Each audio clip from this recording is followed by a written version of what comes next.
In the top stories, Taiwan donates check to government of St. Kitts and Nevis. Youth praised new federal youth policy. And Social Security says 2016 was a good year for national development. The details on these stories and more after the break. It's the Courts Home Event. Shop today and complete your kitchen, your dining room, and your entertainment room. Shop using Ready Finance. It's easy, affordable, and flexible credit. Plus, you pay nothing down on purchases 24 months and over. So come in today and get great deals to complete your home at the Courts Home Event. Courts, bringing value home.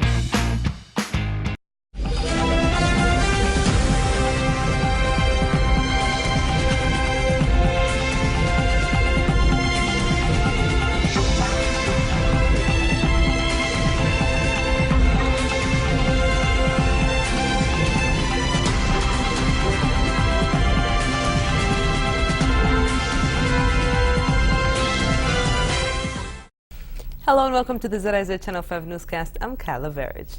The government of the Republic of China on Taiwan, through its embassy here in Bastia, has once again demonstrated its commitment to assisting the government of St. Kitts and Nevis, this time through the donation of funds for the purchasing of 2 vehicles.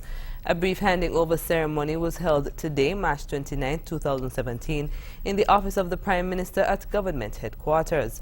Present in the ceremony were St. Kitts and Nevis's Prime Minister, Dr. the Honorable Timothy Harris, Deputy Financial Secretary in the Ministry of Finance, Calvin Edwards, and Ambassador of the Republic of China Taiwan, His Excellency George Gowei-Shu.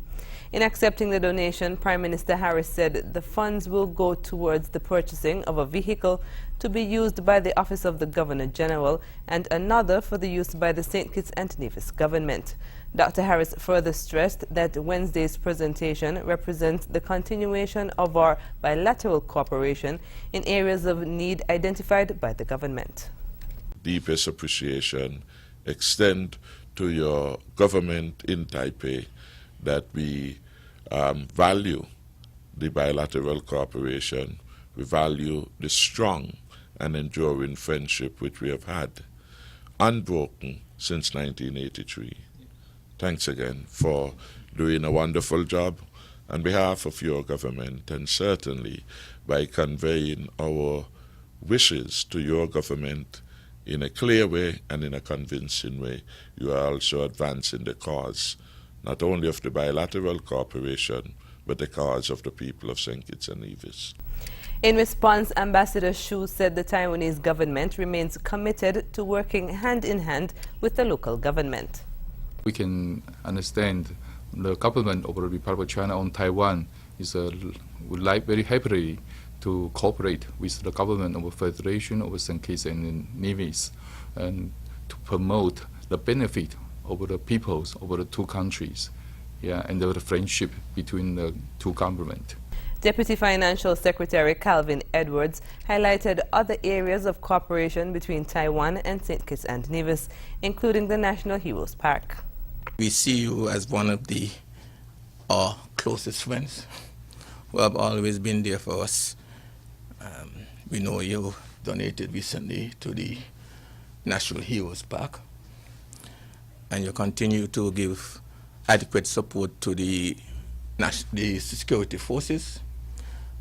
And these are very important initiatives that the government is undertaking in order to improve the living standards of the people of St. Kitts and Nevis and provide a safe environment.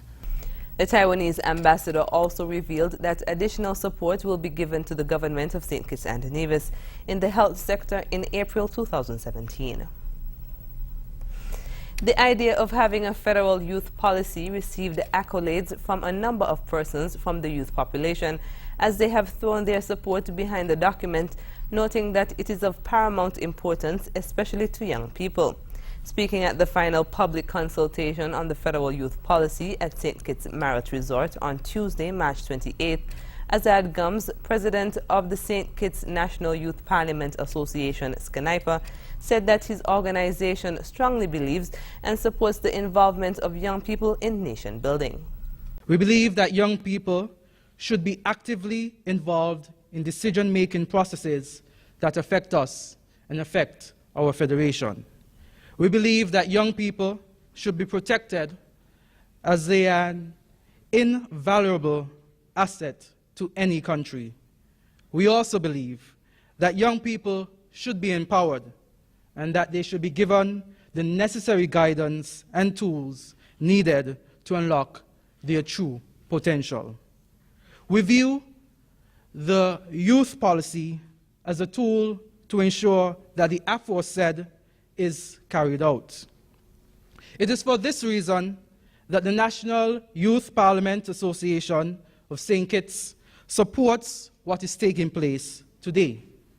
The Scanaipa president said that his association advocated for the Federal Youth Parliament for years, and so it was a pleasure when Honorable Sean Richards, Minister of Youth, made the first public statement in 2015, indicating the need for the said document. Mr. Gums made a plea for youth to review the policy upon its completion. He urged them to get to know it, quote, "For only when you are aware of its contents can you keep our government accountable," end quote, he said. Elric Francis, CARICOM Youth Ambassador Alternate, shared similar sentiments as it relates to the policy. He added that the drive to adopt a youth policy has gained momentum across the CARICOM region. We are proud that our Federation of St. Christopher and Nevis has also taken up the charge. As CARICOM Youth Ambassadors, we recognize that efforts of mainstreaming youth in national development are of key importance to ensuring the holistic and inclusive development of our nation. As stakeholders in the process of reviewing and redrafting our Federation's youth policy, we fully endorse the document which has emerged, the St. Kitts and Nevis Federal Youth Policy. It is our hope that this document will provide the young people of our country with a voice, an amplified voice. We look forward to a St. Kitts and Nevis which is inclusive of all young people and which ensures that we are able to access and benefit from equal opportunities in all sectors of economic, political, and social life.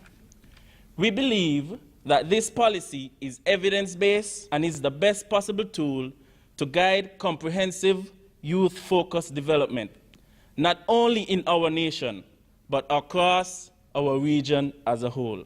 Both young leaders made a call for young persons' voices to be heard, as they too play an important role in the development of the country.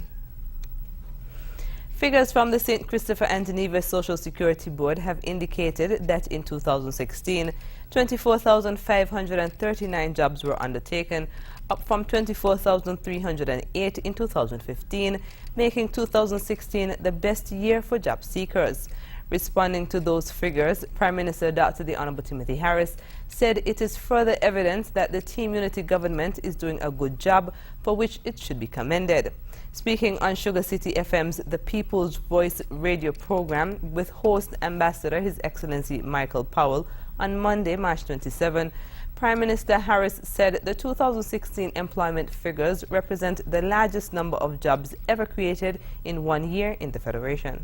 The largest number of jobs ever recorded in living memory happened under the watch of Team Unity administration. Yes. And it happened in 2015 under our watch. And in 2016, we surpassed, we outdid ourselves. We broke the record for 2015 and provided over 24,500 jobs, the largest number of jobs available and occupied by people in St. Kitts and Nevis, and the largest number of persons ever employed in the history of social security. So the country is moving in the right direction. The Social Security figures also revealed that 53% or 13,001 of the 24,539 jobs went to females and 11,538, representing 47% of jobs, were held by men. The Prime Minister further stated that additional jobs will be created, particularly in the construction sector, as the government's housing program picks up momentum next month. Prime Minister Harris also took comfort in the fact that there continues to be growth in the micro, small and medium enterprises sector in St. Kitts and Nevis. We had in 2016 over 200 plus new businesses registered, formally registered yes, with Social Security. And we know there are a lot of other businesses not registered with Social Security. That is correct. But that gives you the trend. The trend then is that the small businesses, which we were told by those who know, contribute to the largest job growth in any economy. Yes. That sector is growing in leaps and bounds. Alive and well. Alive and well. Every year we are getting improved results. Dr. Harris said the increase in the number of businesses is a direct result of the government's Fresh Start program. In 2016, the sum of $16 million was initially allocated to the Fresh Start program, and in 2017, a further sum of $35.4 million was mobilized.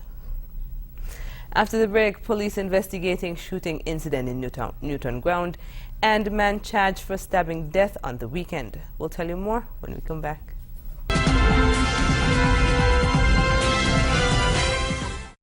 Investigators from the Violence Crimes Unit, VCU, and officers of Police Division B are investigating a shooting incident in Newton Ground.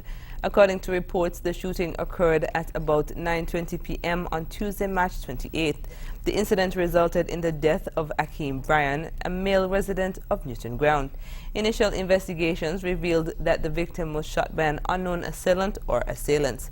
Police from the Sandy Point Police Station responded to the scene upon notification. The scene was processed by the Forensic Services Unit. Head of Division B, Superintendent Lionel Moore, is encouraging persons who may have seen the incident to report what they saw to the police. He added, if you see something, say something. Persons can do so by calling any police station or by calling Crime Stoppers at 1-800-8477 or by using the SKN Report a Crime app on their smartphone. The investigation on this matter continues. The police have charged 21-year-old Kareem Chumney of Janet Alley McKnight for stabbing and killing his brother. The incident took place on Saturday at Janet Alley. In a release issued on Wednesday, the police stated that Chumney has been formally charged with manslaughter.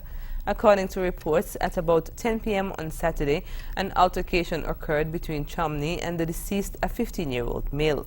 The police said during the fight, the victim was stabbed. He died at the Joseph and France General Hospital. The National Entrepreneurial Development Division, NED, also known as the Business Support Unit of the Ministry of International Trade, has organized a series of community business meetings for 2017. Director of Industry and Commerce, Philip Brown, spoke with ZIZ and explained the purpose of the meetings. As the name suggests, it's a community business meeting, and so we are trying to foster a culture of entrepreneurship and business development within our communities.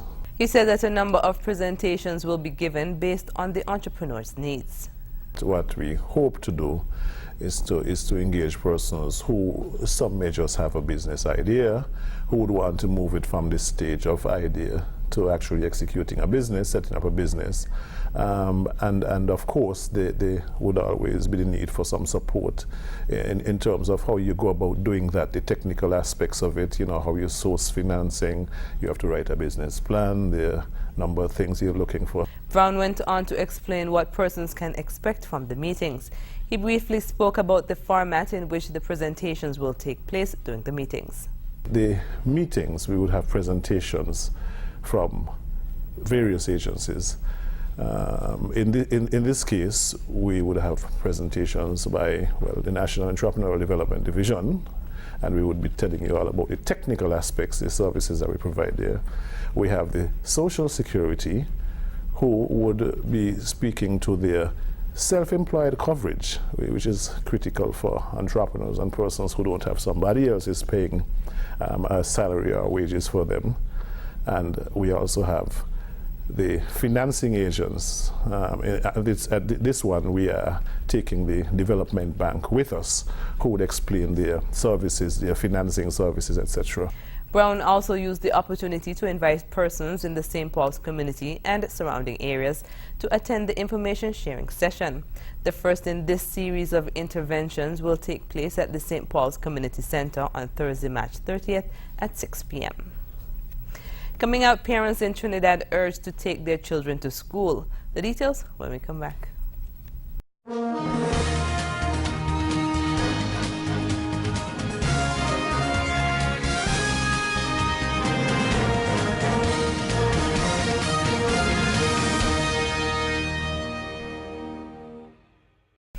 Trinidad and Tobago's Prime Minister Dr. Keith Rowley is calling on parents to take an active role in their children's affairs.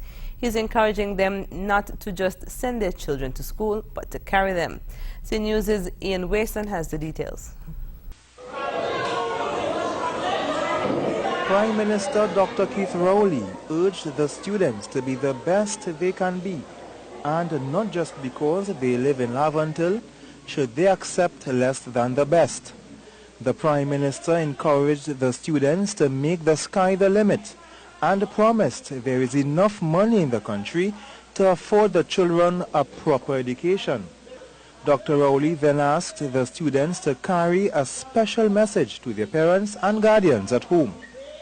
Tell them that the Prime Minister has said it is not sufficient to send you to school. We prefer if they bring you to school and stay with the teachers as you are brought up in school. He then quoted the Bible's golden rule. Never do anything to anyone that you would not like them to do to you.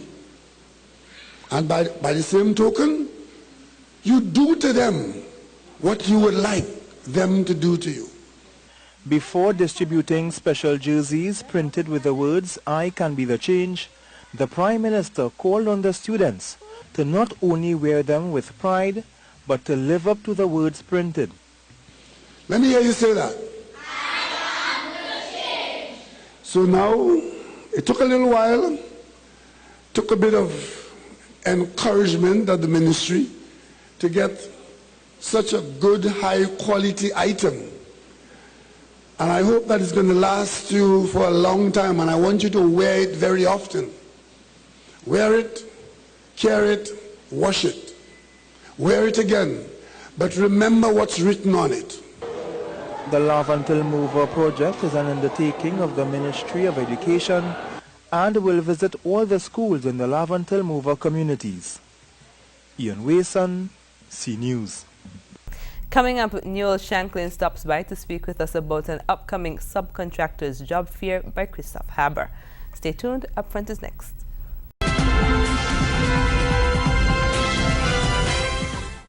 Hello and welcome to Upfront.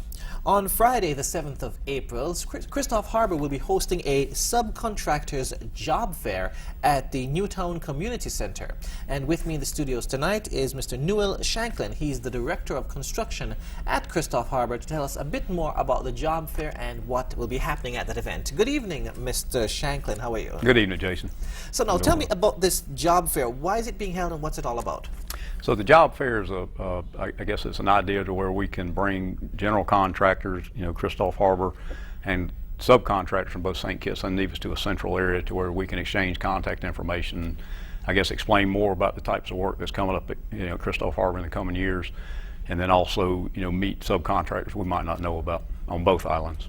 Okay. Now, what's the process? Is it just anyone may come and take part, or is there a registration process? There is a registration process. We're asking that all subcontractors who wish to attend, there's a pre-application form that they can pick up at 3 locations. One of them is the Christoph Harbour office in Frigate Bay, the Labor Department, and also the Contractors Association office in Bastyr.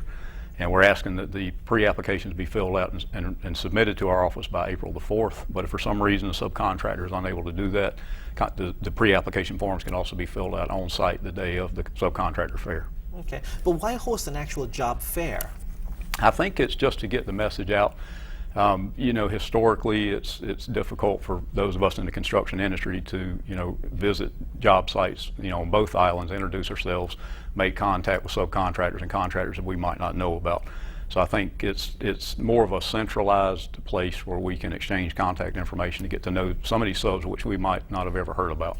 So in the 9 years that I've been here, I've met a lot of great contractors on both islands, but typically that's either word of mouth or a referral from another contractor. So I think this is a good way to get introduced to contractors that we might not be aware of. Is there anything or anyone specific that you're looking for? We are looking for all construction trades, both from the structure on to the the final paint job. That's interior trim, exterior trim, brick masons, block masons, concrete, steel, basically any construction trade. So we're looking for specialists in those trades that can work with the kind of products that we're using at Christophe Harbor. Okay. Now, what should persons bring? Should they bring any extra documentation with them? I would think if the pre-qualification application is filled out accurately and completely, that would be all that was necessary. It does ask questions about a valid business license and current with the inland revenue as far as employment taxes, that type of thing.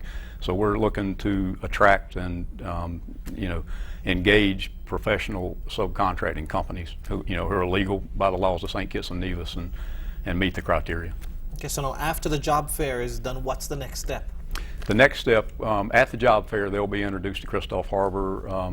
We'll probably have a representative from our maintenance department. So within Christophe Harbor, you have the development department, which we deal with in-house projects, infrastructure, and amenities, restaurants, more centralized structures that Christophe Harbor would own and operate. We also have our maintenance department, which maintains the structures, and in the course of maintenance we need electrical contractors, plumbing contractors, air conditioning contractors. So there's that source of work directly for Christophe Harbor. There's also currently about 5 other general contractors who also need the same types of trades, and that's more in both civil and vertical construction for residential and commercial projects. Okay, well, it sounds like a wealth of information, and it sounds to be like it's going to be a big event on Friday. We hope so. We hope so. Well, I wish you all the best. Thank you very much. Okay, thank you, Jason. Speaking with Thank you for having me. It's all pleasure. I've been speaking with Mr. Newell Shanklin. He's the Director of Construction at Christophe Harbor, and he's been telling us about the upcoming Subcontractors Job Fair on Friday, the 7th of April. It runs from 8:30 to 1 p.m. at the Newtown Community Center. The application forms can be picked up at the Contractors Association office at the C.A. Paul Southwell Industrial Park, at the Labor Department, or from the Christophe Harbor office at Frigate Bay. Stay tuned, more news after this. Courts must be crazy. Courts mad again. Courts must be crazy. You can't complain. It's madness. And courts during the month of March. Huge savings up to 50% off and pay nothing for 60 days. Visit a court store near you for pure madness. Look out for crazy deals up to 50% off and you pay nothing for 60 days. The mano only a court. To miss it will be pure madness. Courts must be crazy. What? Courts must be mad. Oh, you mean? Courts must be crazy. Courts mad again. Courts bringing value home.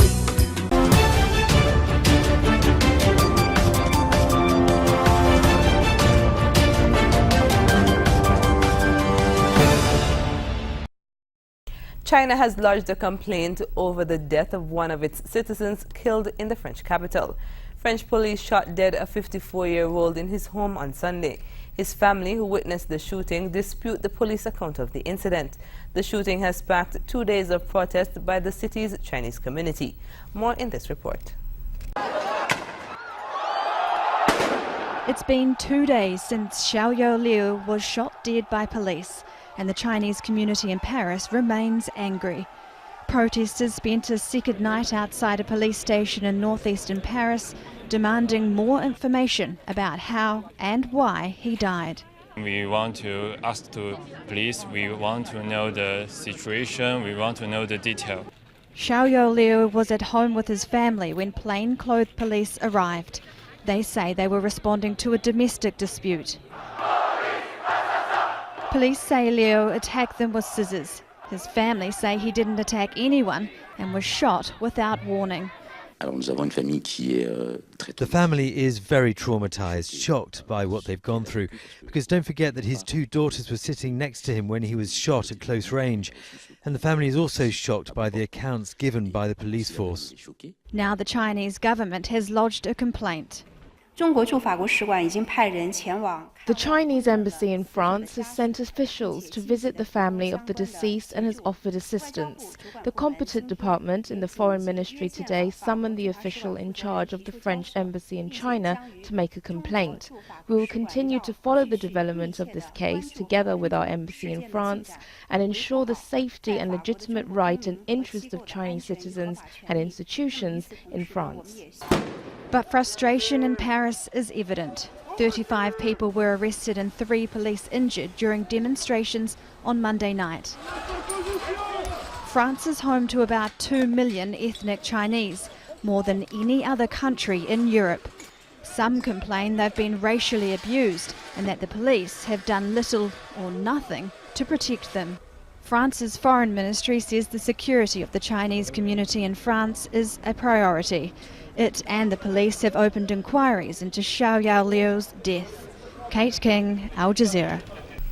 Up next in sports, NBC2 broadcast 2018 Olympics live and former gymnasts testify about sexual abuse. Stay tuned.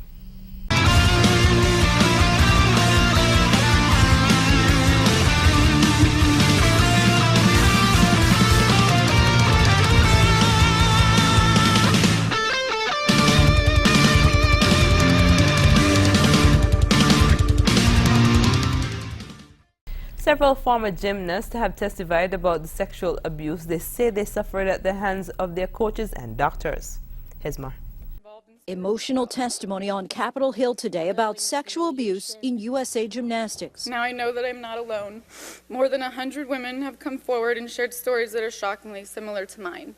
Bronze medalist Jamie Dancher and fellow gymnast Jessica Howard recount alleged abuse as teens at the hands of Larry Nassar, Team USA's doctor for 19 years, charges he has denied. I trusted USA Gymnastics, but I was sexually abused, as were so many other athletes. Dr. Nassar is awaiting trial on sexual assault charges in another case and has pleaded not guilty. But former gymnasts like Dominique Moceanu, who was not sexually abused herself, described a culture of intimidation and humiliation.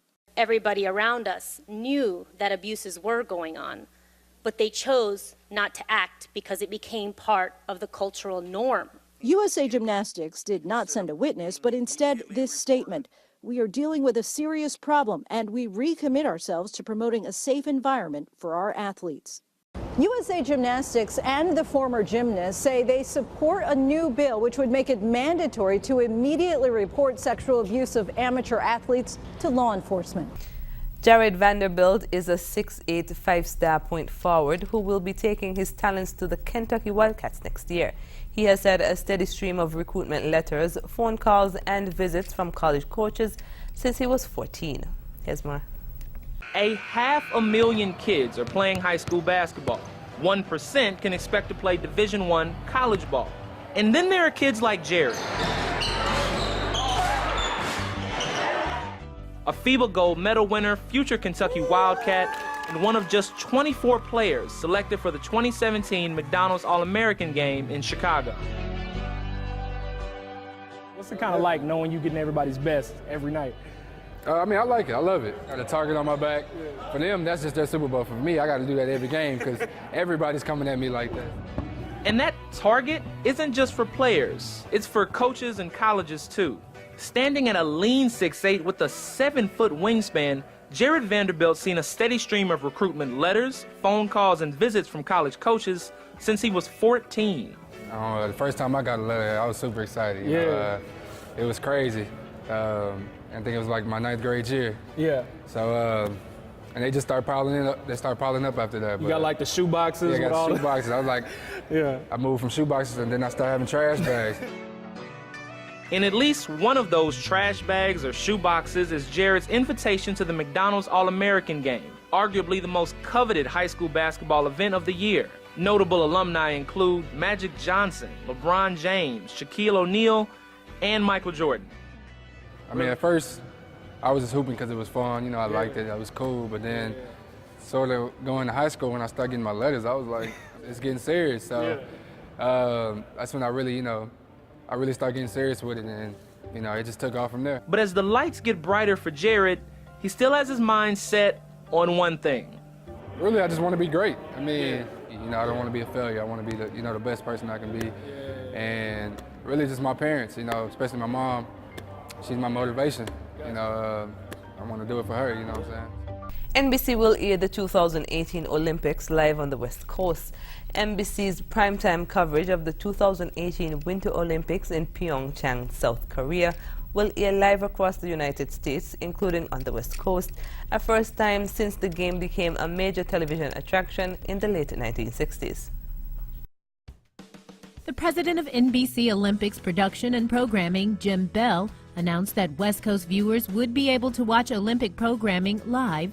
Bell said social media won't be ahead of the action in any time zone, and as a result, none of our viewers will have to wait for anything. This is exciting news for the audience, the advertisers, and our affiliates alike. The debut of the live feed will begin with the 2018 Pyeongchang Winter Games in South Korea next February. When we come back, we'll have another look at the stories that made the headlines.